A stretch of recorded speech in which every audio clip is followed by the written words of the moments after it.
ცოტა მეტი იყოს ეგ რა არის. ეგ საცინად ხდება ხალხის. თუ მომატება, მოემატოს რომ დაკმაყოფილდეს ხალხი. თუ არა და პროდუქტს უმატებენ.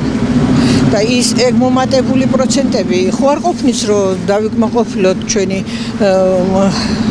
საკვების აი სურვილი რა რომ ვიყიდოთ საკვები და გამოვკვებოთ ჩვენი შვილები და შვილიშვილები. არ გვეყოფა, ხო?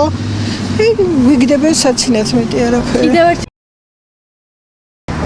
10% ძალიან მცირეა, მაგრამ მეტი უკეთესი იქნებოდა.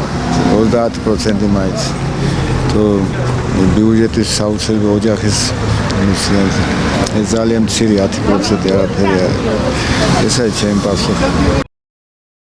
რამდენად მნიშვნელოვანია ეს გააჩნია როგორ იქნება ფასები დანარჩენ პროდუქტებზე. მნიშვნელოვანია თანთანობით გაგვიზრდიან ალბათ პენსიებსაც და ხელფასებსაც. რავი თუ დააცადეს ჩვენ მთავრობას თუ დააცადეს არსებობა. რამდენად მნიშვნელოვანია ეს ზრდა და თუ ნიშნავს რამეს? ძალიან კარგია.